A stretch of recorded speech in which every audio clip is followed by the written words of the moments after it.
Hi, I'm Sarah Butler and I've written a book called Polyvagal Theory in the Classroom. This is my second video. My first video I talked a bit about what polyvagal theory is and introduced the three autonomic states, the ventral vagal state, sympathetic mobilization and the dorsal vagal shutdown state. And in this video I'm going to be talking about the ventral vagal state. Now, I explained in my first video how they're in a hierarchy. You've got the ventral vagal state at the top in terms of the survival responses. And that's the state we're going to be talking about now. At the moment, I can feel that I'm in my ventral vagal state for a number of reasons. I know because I'm thinking quite clearly. I feel like I can communicate quite well. I can feel that my heart rate is where it normally is. I can feel that my breathing is how it normally is. Nothing's going too fast or too slow.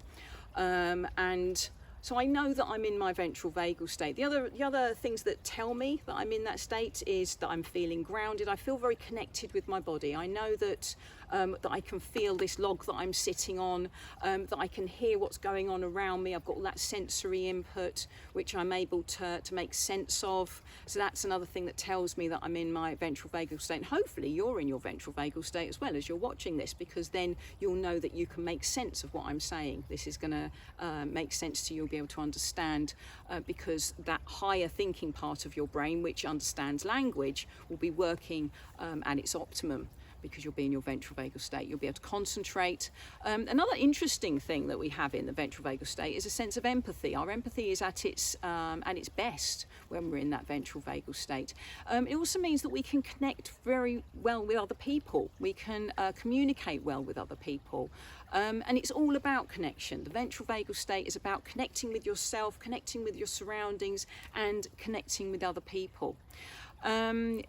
You'll be very sociable when you're in your ventral vagal state, as well as feeling quite grounded and relaxed and quite playful too.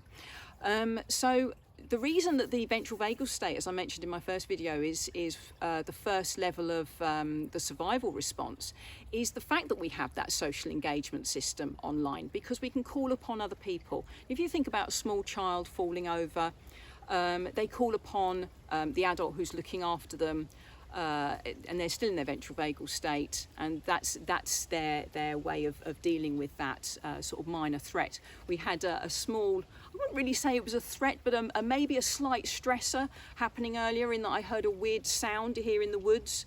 And so I stopped and looked and tried to make out what it was. Couldn't work it out, so I looked at my friend.